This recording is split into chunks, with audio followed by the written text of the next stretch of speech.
Tere, head vaatajad, vaatama tagasi saadet Raudsaare dialoogid.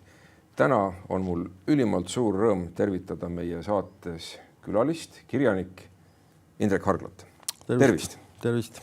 Ja loomulikult me ei saa üle ega ümber ajaloolistest romaanidest, kuna kui keegi meie vaatajatest kuuleb Indrek Hargla, siis kohe teise nimena tuleb tal vaimusilma ette apteeker Melchior, perekonnanimega Wakenstede.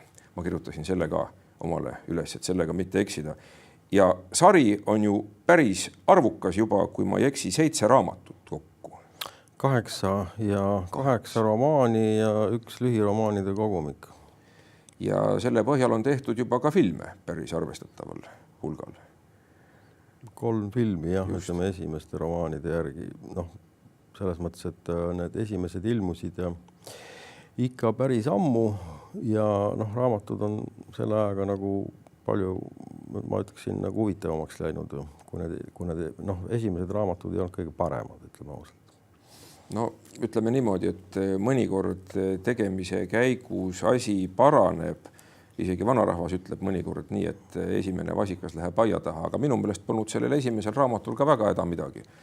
Et Tallinn on ju suurepärane keskkond, kus meil on nii palju säilinud seda keskaegset arhitektuuri, kus niisugusel tegelasel lasta tegutseda, aga kui me nüüd läheme selle juurde, kuidas ta tekkis, kuidas see kõik alguse sai, siis meil on olnud mõningane küll väga põgus kontakt ammustel aegadel Estkoniga seoses. Ulme. Et Indrek Hargla kirjutas palju ulmet ja seal 90ndate lõpus oli ta tuntud küll kitsamas ringkonnas kui ulmekirjanik ja Melchiorist polnud veel lõhnagi. No küllap ma lugesin ka juba siis ja olen ka noorena lugenud palju kriminulle ja palju sellist, ütleme siis sopakaid, nagu öeldi siis, kui mina väike olin, et ma seda väärtkirjanduseks nimetatud kirjandust olen lugenud vähem, aga neid sopakaid olen nagu rohkem ja võt see siis nagu ongi mind kujundanud, ja sinna päris algusesse on natuke raske tagasi minna, aga ma kõike täpselt ei mäleta, aga ütleme, see Melchior sündis umbes niimoodi, et mul mingil hetkel lõi lihtsalt selline mõte pähe ja ta üldse minu meelest kirjanik ei mõtle asju välja. Kirjanik seob, teeb mingisuguseid seoseid, otsib mingeid erinevaid kihistusi, temaatikaid ja üritab neist välja mõelda midagi uut. Kui ta teeb uue kokteili, paneb uued kihid kokku, vaatab, see on midagi sükst huvitavat, seda ei ole varem kunagi tehtud, seda võiks äkki proovida. Ja siis mul samamoodi ilmselt mingi hetk tekkis selline seos peas, et see Tallinna vanalinn keskajal oli kriminaalromaan, mida peamiselt küll Inglismaal, aga ka mujal kirjutatakse, et nende asjad nagu sobiksid nagu kokku. Ja siis proovisingi ühe sellise kirjutada, nii nagu ma oskan, aga ta oli kirjatehniliselt oli ta kehvake, mis see esimene tuli. Et sellest on ilmunud uus väljaanne, seal on seda keelt natuke parendatud ja parandatud. No apteeker ei ole täiesti ootamatu tegelane, kui me mõtleme, et meil on maailmas kõige vanem tegutsev, järjestikuselt tegutsev apteek Raekoja platsil, mida vist hoitakse elus sellepärast, et tal on selline rekord ette näidata. Ega me seal nüüd ei saa päriselt mõõta, eks ole, et mis see sõna tegutsev on ka nagu, ütleme nii, et on avatud tõlgendamisele, et ajaloost on teada, et millalgi see mingi esimene apteeker jäi seal võlgadesse ja sõitis Tartusse ja apteeker seisis tühjalt, aknaklaasid katki. Ta oli apteegihoonena olemas ja ütleme, et seal ei ole vist nagu muud asutus sees tegutsenud, et see apteek on seal nimeliselt nagu sees olnud, aga ta ei ole vist jah, kõik need aastasajad olnud niimoodi äriliselt aktiivne, aga ega me seda täpselt ei tea ju muidugi. No aga selle õhustiku kirjeldamiseks on vaja hästi palju lugeda ja ma arvan, et Tuhnidaga arhiivis mulle väga meeldis see lähenemine, et kirjanik ei mõtle ise niivõrd palju välja, kuivõrd ta seob olemasolevat, ütleks, täidab tühikud nende olemasolevate teadolevate faktide vahel, aga samas, kui need tühikuid on ka liiga palju, läheb see täitmine väga raskeks.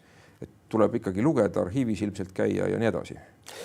no minul ei ole arhiivis midagi teha, et arhiivis on asjad originaalkeeles ju enamasti, see on see vanaaegne saksaaegne keel ja ladina keel, mis on mul mõlemad võrdlemisi nõrgavõitu, kui viisakalt väljendada. Et aga jumala abiga on meil palju ajaloolasi nii Eestis kui mujal, kes käivad ja siis kirjanikud on need, kes tarbivad seda materjali.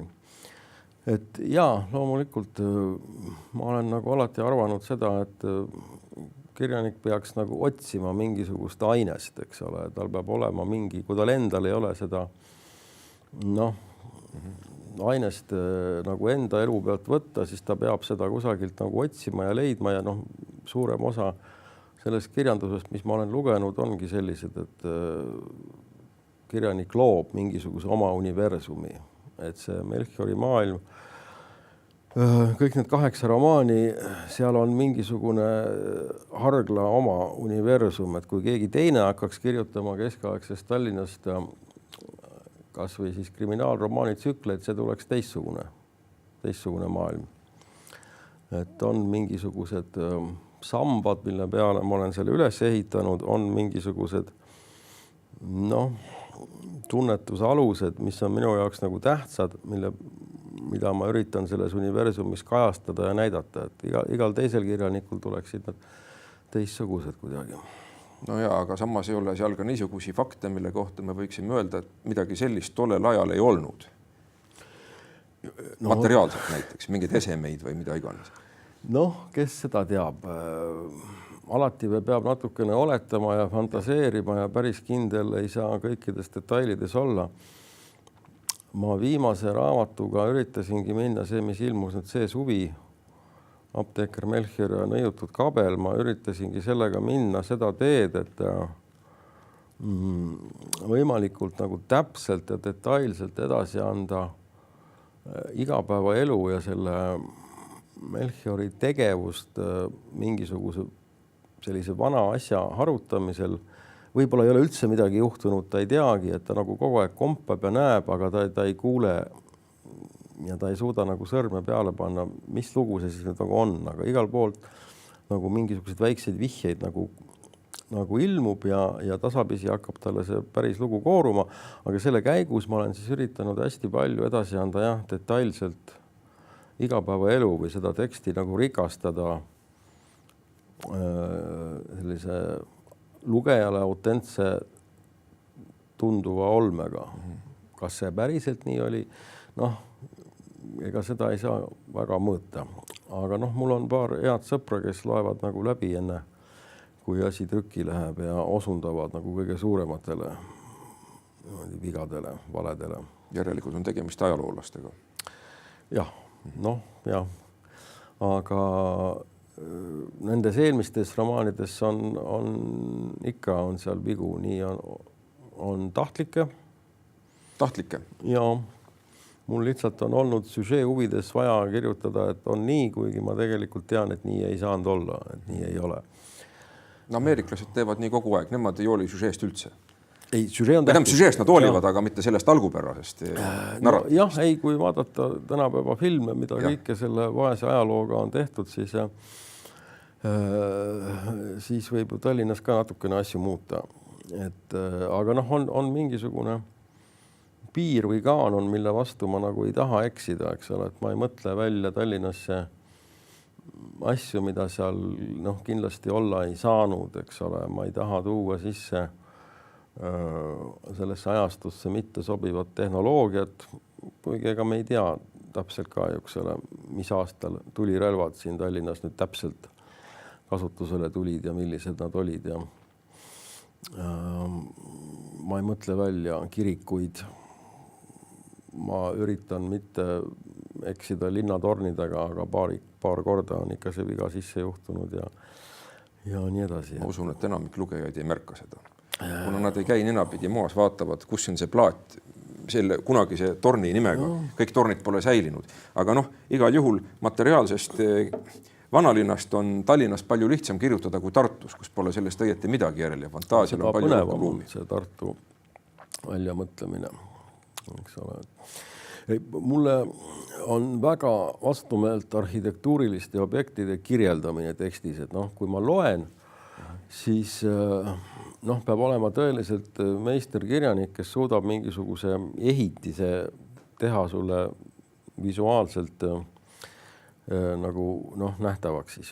Et ja kui ma peaksin ise kirjutama, noh, paraku ma pean kirjeldama mingeid müüre, torne, losse, linnuseid, see on nii raske, et ma üritan sellest alati nagu üle libiseda, eks ole, et sa ei saa kasutada seda tema ajaloolist, arhitektuurilist sõnavara, sa pead sellele lähenema tegelase seisukohast, kuidas tegelane tunneb ja vaatab ja mõtleb, aga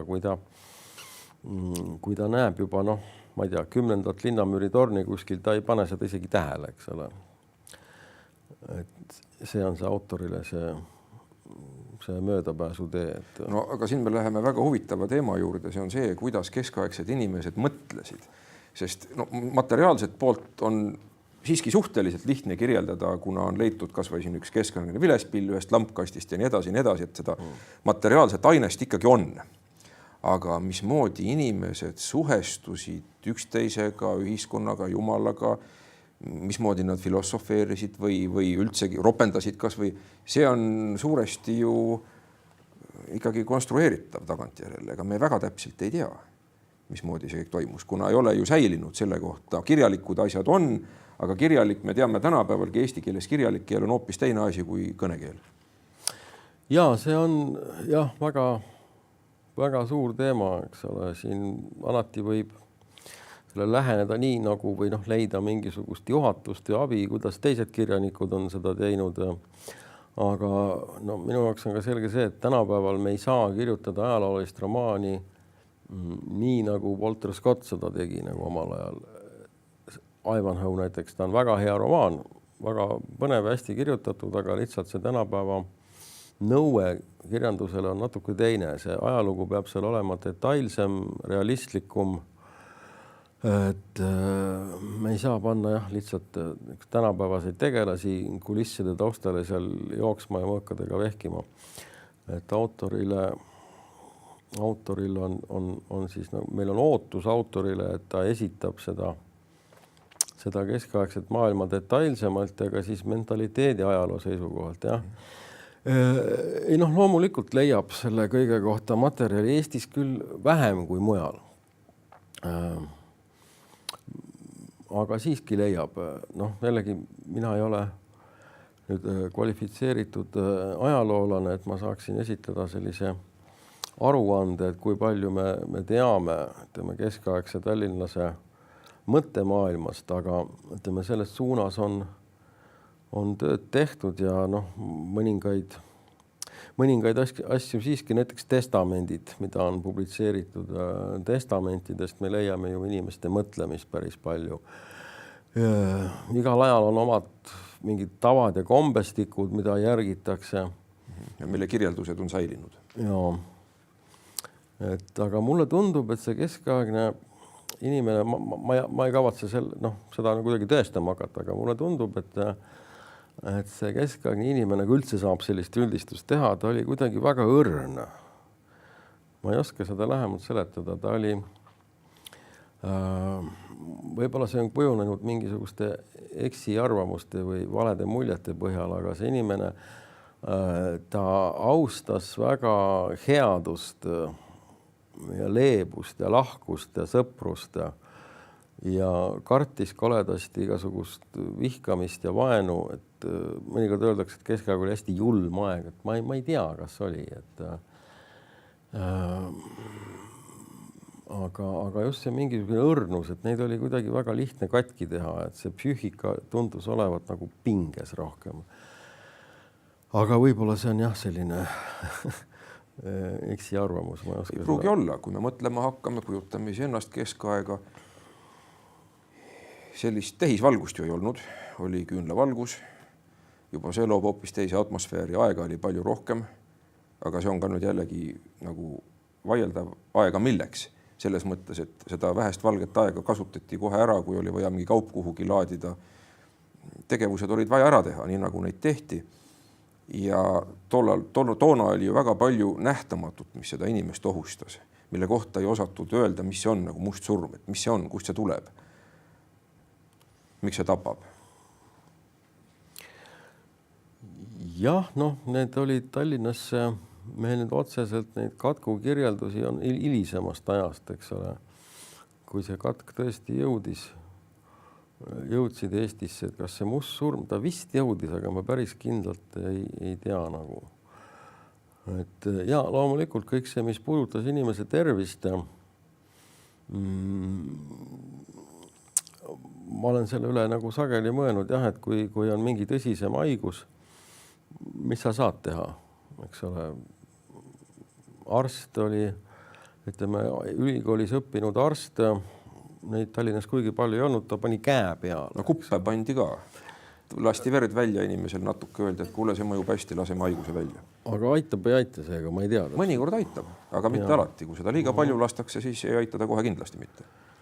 Et noh, neid tõbiseid inimesi pidi olema jah, nagu ikka väga palju, sest ega paljude haiguste suhtes nagu ei olnudki mingit ravi, oli ainult põetamine, et kuidagi nagu neid sümptomeid leevendada, et seal palaviku alla võtta, kui see on võimalik, või teha ta nagu olemis paremaks või kergemaks, aga ravida midagi ju väga ei olnud. Siiski on teada, et keskajal Euroopas ja Hiinas juba ka varem tehti väga keerukaid lõikusi, ajuoperatsioone isegi.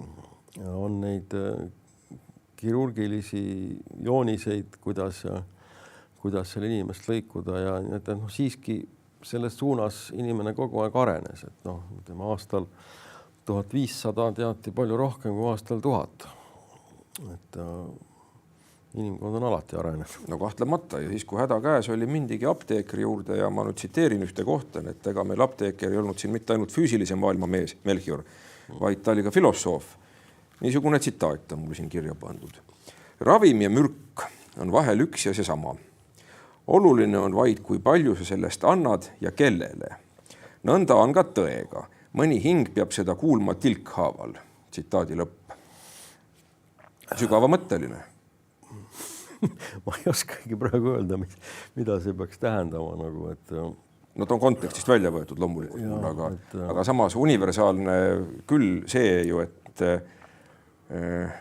mõnikord me peame selle tõeni jõudma jupphaaval, mis muidugi antiikfilosoofidele juba oli väga oluline küsimus, et me peame liikuma pidevalt selles suunas ja nii on ka selle kuritöö avastamisega, et Melchior liigub niimoodi pidevalt jupphaaval, tal on see protsess hästi tähtis ja haliseb ja vingub seal juures, et ta ei viitsi ja ta ei oska. Loomeraskused. Ja. Aga mis mind ikkagi hämmastab tema juures on see, et ta on üldjoontes selline helge tegelane.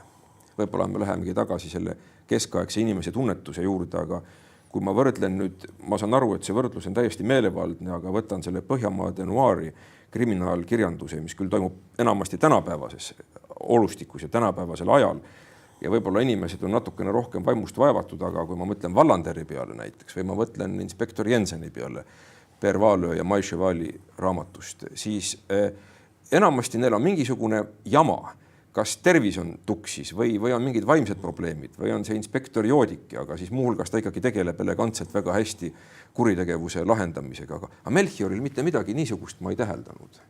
No tal on see nii-öelda see Wackenstede needus esimesest raamatust, kuni ma mäleta, kas 5. või 6. seda nagu, sellest nagu enam juttu ei ole, et siis kas see võeti maha või see lihtsalt ununes ära autori? Ei, autor mõtles, et ta on sellest juba liiga palju kirjutanud, et on vaja lõpuks see nagu lahendada ja anda info selle kohta. See on mingisugune pärilik vaimuhaigus, aga eks nendega oli toona samamoodi nagu praegu, et me ei tea, kust nad tulevad ja nad võivad ka nagu ära minna või siis lihtsalt see tegelane ei pööra enam nii palju tähelepanu sellele või raamatus on juttu episoodides, kus see vaimuhaigus ei tule kallale, et lihtsalt kaua sa nagu kirjutad ühest samast asjast kogu aeg. Et esimestes raamatud, ma tean, et on isegi mingisugustel meditsiinilistel üritustel on nagu üritatud seda diagnoosida. Et mis tal oli? Ja, et aga tol ajal ei olnud noh, meil ei ole raamatutes nii palju infot selle kohta, et täpne diagnoos panna. Et see noh, lõplikult lahendatakse vist 7. raamatus Pilatuse evangeelium, pärast sellest nagu juttu uuemast nüüd ei ole, äkki kunagi jälle tuleb mingil määral, ma ei tea. No ja issanda teed on ettearvamatud, et eks me näe, kuna meile midagi antakse, aga igal juhul ma olen mõelnud, et miks siis see Põhjamaades see tegevus on selline hämar ja mitmes mõttes hämar, et nagu vaimuhämarust on seal sees ja siis on niisugune eksistentsiaalne äng, nagu ma seda nimetan, et ikkagi niisugune hästi raske ja paha on kuidagi paljudel tegelastel. Aga siin Melchioris on ka nagu aeg-ajalt paha, aga mitte niimoodi. Nojah, vaat see, eks see, kuidas me selle kohta ütleme, Nordic Noir või? Nordic Noir.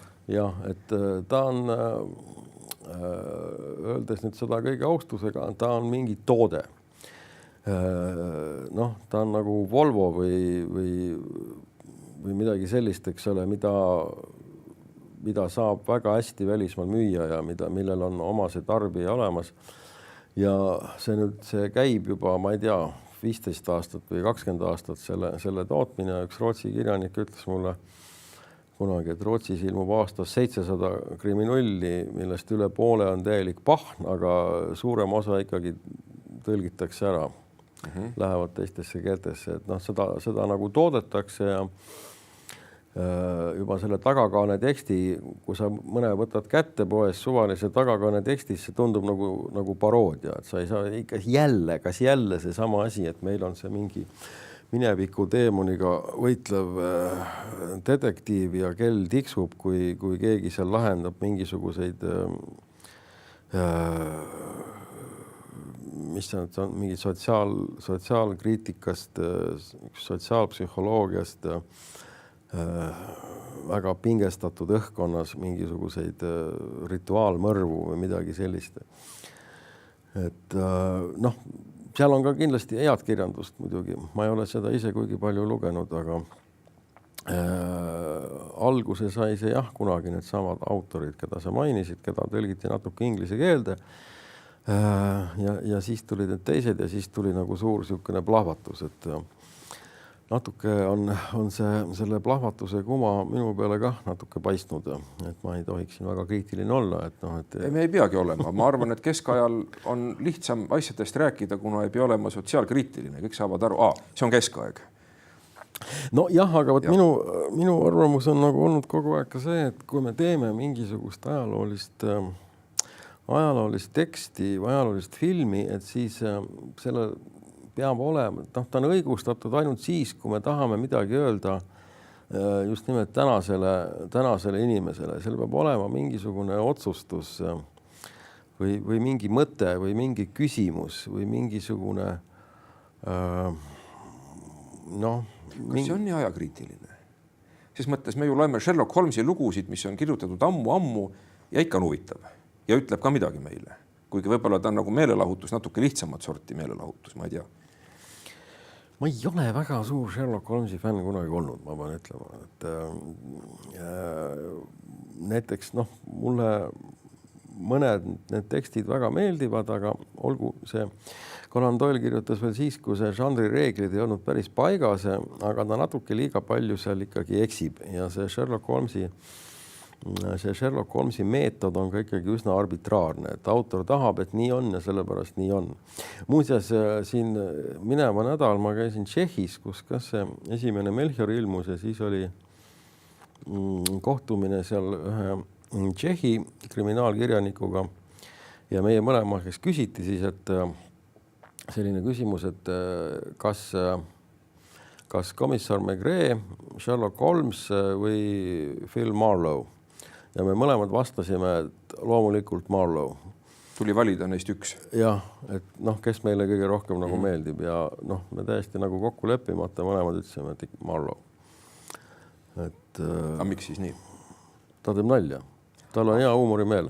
Ta on irooniline, skeptiline, küüniline, sarkastiline. Ta saab peksa, eks ole, teda üritatakse igat moodi ära osta või maha tappa.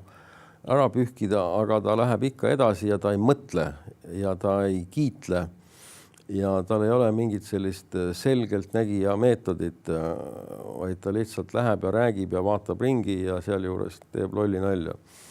See on küll õige tähelepanek, sest kui ma nägin Mr. Beani komissar Maigret rollis, siis see tundus juba kummaline mulle, kuna Maigret ei tee nalja, aga see oli ju kõva naljamees. See on tema üks väheseid selliseid sügavamõttelisi rolle. Aga ei, mulle see väga meeldis, see sari tegelikult, see Maigret asjad, et noh, seal oli muidugi väga raske, nad tegid Ungaris, tegid siis seda 50ndate Prantsusmaad filmisid.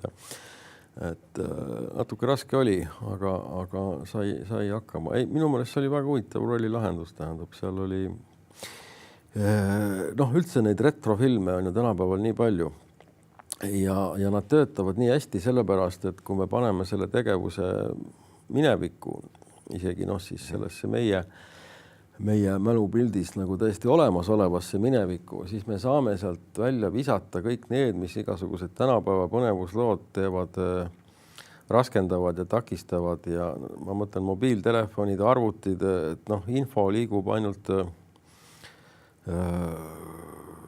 info liigub teistmoodi, eks ole, info liigub aeglaselt, esemetest ei saa pilti teha ja saata, esemed tuleb kohale viia, eks ole, kõik see nii-öelda analoogmaailm või, et see on loo kirjutamiseks palju sobivam maailm kui see tänapäeva arvutifaailm, kus noh, mõned filmid ongi nagu rohkem on seal helistamist ja arvutis klõbistamist kui nagu inimeste vahelist suhtlemist. Ja mis on ju kõige huvitavam, see inimeste vaheline suhtlus. No just. Kui me räägime kuritöö avastamisest, tuleb süüvida psühholoogiasse. Ma oletan, et see on üks väga tähtis asi, et Melchior peab olema ikkagi hea psühholoog, mitte ainult hea apteeker. Seal ühes raamatus on tema kohta vist on öeldud, et ta räägib inimestega ja jätab kõik meelde ja et tal peab olema järelikult hea mälu, et minul ei ole nii hea mälu. Aga nojah, mis see psühholoogia on? See on, ütleme, kas selline kirjandusvool nagu psühholoogiline realism siis näitab hästi täpselt inimese tundemaailma ja mõttemaailma. Et aga noh, seda peaks ju tegema igasugune kirjandus. Mis ma tahan öelda, on see, eks ole, et ega noh, psühholoogiaga ilmselt selliseid suuri mõistatusi ei lahendata. Et noh, Maigret on, räägime Maigrest siin sama päeval, et noh, Maigrel on palju abilisi, kes otsivad talle kõik need igasugused asitõendid sealt välja ja siis tema saabki käia niimoodi ja rääkida inimestega, et Melchioril on see natuke raskem, et tol ajal seda, noh, üldse sellise keskaegse kriminaalromaani kirjutamisel, mis on tegelikult see kõige raskem asi või minu jaoks kõige raskem, jah, on see, et see kriminaalromaani, noh, kontseptsioon, kui niisugune struktuur on pärit tänapäevast ja sa üritad selle natuke vägivaldselt suruda siis ühte teise ajastusse, aga kus neid mõisteid tegelikult veel ei ole, kus üldse ei ole olemas veel ex officio kohtupidamist ega uurimist, kus noh, asitõendi kontseptsioon on üpriski noh, primitiivne. Kui sul on verine nuga käes, noh, siis ilmselt sa midagi tegid, eks ole, kahtlane, aga rohkem nagu mingisuguseid analüüse, ekspertiise ei saa ju teha. Mulle tundub, et siin räägib ka natukene jurist minu vastas. Aastast 93 Tartu Ülikooli lõpetanud. Kriminaalromaani huviline lihtsalt, ütleme niimoodi, et selles mõttes see corpus delicti ehk siis tabamine suitseva püstoliga või verise noaga. Smoking gun. Jah, noh, see on üks klassikaline näide, et noh, kui sul on see suitsev püstol käes, et siis ja hiljuti on käinud kuskil pauk ja on kuulihaavaga laip, et noh, midagi saab teha. Aga jah, selles keskaegses maailmas me ei tea täpselt, kuidas see asi käis Tallinnas ja kas üldse kuidagi käis ja siiski mingisuguseid katkeid on säilinud, näiteks ma mäletan, et keegi on publitseerinud sellise fakti, et see oli siis umbes reformatsiooni ajal Tallinnas 1524, kui Tallinna raehärrad käisid seal Miikali nunna kloostris mingi mõrva pärast. Et see on nagu mingi muude asjade seas üles tähendatud. Et noh, mingisugune niisugune uurimine nagu ikka käis, et midagi nagu tehti, aga see kriminaalromaani kontseptsioon iseenesest, eks ole, mille järgi on siis sellel süüdlasel on tarvidus peita kõiki neid asitõendeid, eks ole, peita oma jälgi, luua endale alibi, et noh, kogu selle ümber ju seal kriminaalromaanis see mäng nii-öelda käib, et noh, keskajal sellist asja tegelikult ei ole. Et ei ole ka noh, uurimist, kui keegi tunnistajaid ei ole, kui seda veris pistuda ei ole, et noh, mida sa siis uurid seal nagu. Et noh, see on nagu see raske asi. No ja aga ometi uuriti ja jõuti ka tulemusteni. Vaataja rõõmuks või lugeja rõõmuks. Noh, alati jah, kirjanik võib konstrueerida sellise olukorra, kus selline uurimisvajadus või saladuse välja selgitamisvajadus nagu tekib. Aga noh, ütleme, me tahame mõelda ajaloos kui korrastatud, institutsionaliseeritud asjast, aga seda noh, ei olnud alati, eks ole, asjad ei olnud nii, nagu me tänapäeval mõtleme, et on kõik nagu reguleeritud ja paigas, aga see maailm ei olnud selline. Et me ei saa öelda, et alati tehti nii või alati tehti niimoodi. Aga kas pole nõnda, et mingi osa inimesest on sama? Nii keskajas kui tänapäevas. Me ei olegi võib-olla nii palju muutunud, et on muutunud meie maailmaga suhestumise viis, kommunikatsioon on muutunud kiiremaks, aga füsioloogiliselt me ei ole ju muutunud. Ja füsioloogia on seotud otseselt juba mentaalse poolega. Nii et ma väidan seda, et inimene inimesena jättes kõrvale tema sotsialiseerumise ja tema oskused ja millesse ta usub ja millesse ta ei usu, aga nii-öelda see sahtlite süsteem on enam-vähem sama, kuhu midagi panna. Noh, kui me loeme piiblit, me tunneme ära ju inimese tunded sealt, eks ole. Et juba Agatha Christie ütles, et inimloomus ei muutu kunagi ja ma ei ole üldse kindel, et tema nagu sellise postulaadiga välja tuli, et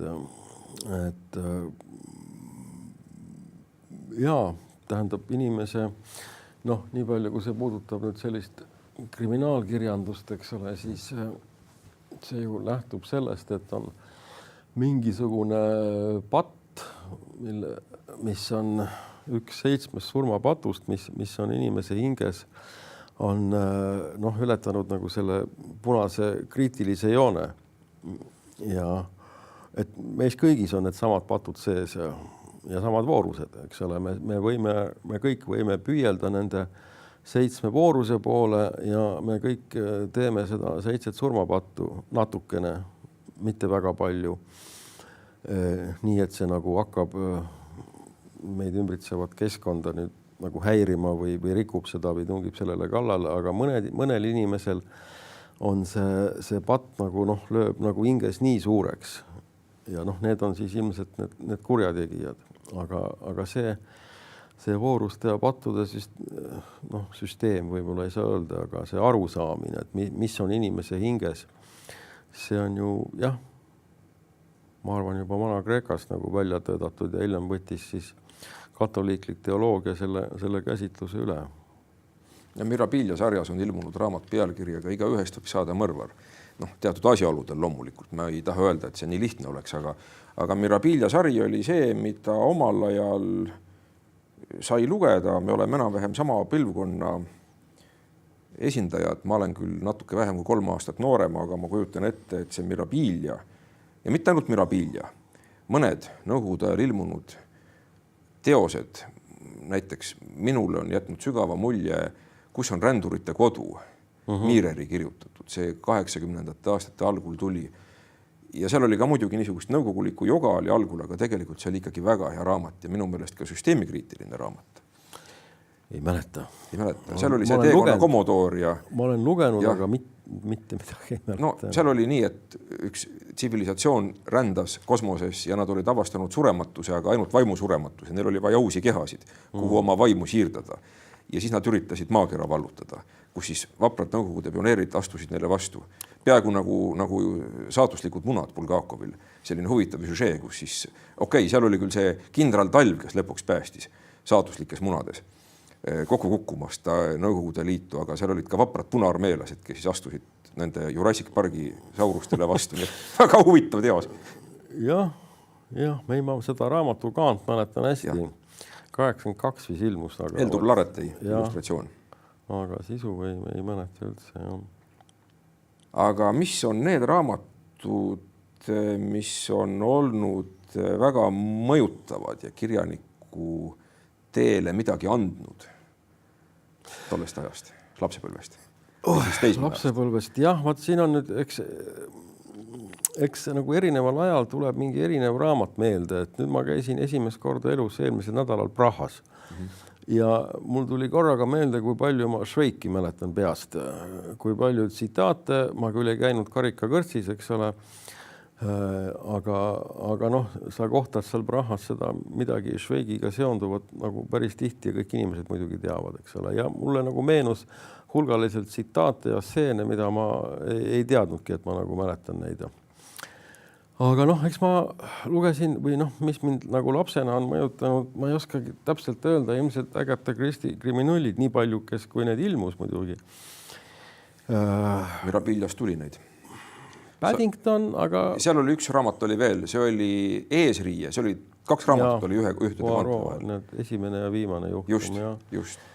No eks see kõik see Mirabilja sari on selline, et me tänapäeva nagu harjunud elama kapitalistlikus ühiskonnas, ei saa aru, eks ole, et miks neid ei tõlgitud rohkem, ei avaldatud rohkem, eks ole, et kõike seda, mille järgi seal sabades seisti, aga keegi kuskil pani paika mingid proportsioonid, eks ole, et nii palju peab olema Tadžiki kirjandust ja nii palju seal Moldova kirjandust ja võt nii vähe siis, eks ole, võib olla tõlgitud kapitalistlike maade kirjandust. Et kindlasti jah, need kriminullid nii palju, kui neid seal toona ilmus, eks ma neid lapsena lugesin ja mõtlesin, et mis see konstruktsioon või mehhanism on, kuidas selliseid lugusid üles ehitada ja leidsin, et see on hirmus raske ja ise küll millegi sellisega hakkama ei saa. Et eile oli mul üks kohtumine emakeele õpetajatega ja siis küsiti, et kas te juba lapsena tahtsite kirjanikuks saada. Ma ütlesin, et ma ei usu, et ma olen kohanud mõnda inimest, kes ei lapsena, aga tänapäeva, kes ütleb, ma tahtsin saada lapsena kirjanikuks. Siis ma olen esimene, mina tahtsin saada. Aga see ei õnnestunud mul nii hästi. Kuigi võib-olla asjaolude teistsugusel kujunemisel me vahetaksime kohad, aga lihtsalt nii on juhtunud praegu. Jah, aga kas sa mäletad oma lapsepõlves kedagi, kes ütleb, et kõik seal tahtsid saada miilitsaks või ma ei tea, kosmonaudiks või inseneriks keegi, aga mina tahan kirjanikuks saada, ma tahan üksinda kodus istuda ja kirjutada. Keegi ei öelnud ju niimoodi. Aga kas sa tahad saada rikkaks ja kuulsaks kirjanikuks? Ma mõtlen niimoodi, kui küsida kellegi käest lapsena, siis kindlasti tahaks, kes ei tahaks saada rikkaks ja kuulsaks, aga miks siis kirjanikuks, parem siis juba mingiks rockstaariks või millekski selliseks, et ei, mul sellist ambitsiooni kirjanikuks saada küll ei olnud, et see nagu kujuneb, mis see saamine üldse on? Vägagi keeruline, eriti rikkaks kirjanikuks saamine, eriti Eestis, kus on vähe lugejaid. Ma saan aru, et 2012 on küll see aasta, kui võib öelda, et sa oled saanud kutseliseks kirjanikuks. Ma julge öelda küll, et rikkaks kirjanikuks, aga siiski suudab ära elada, mis on juba omaette saavutus.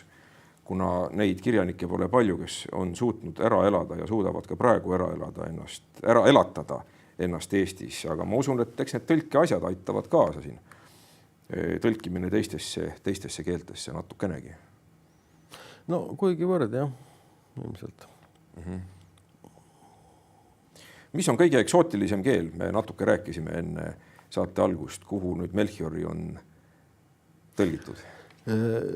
No on nüüd kõige kaugemad keeled on araabia keel ja jaapani keel, aga ma ei tea, kui kaugel see tõlkeprotsess nendega on. Et Kairo üks kirjastus tahtis seda välja anda ja neil on siin mõni aeg tagasi oli see tõlge juba valmis ja kaanepilt olemas ja Jaapanis hakkas see tõlkimine nüüd hiljaaegu just. Et ei oska nagu nende maade raamatuturu ja elu kohta midagi arvata, aga noh, kui kirjastused uskusid, et nad suudavad neid seal müüa, siis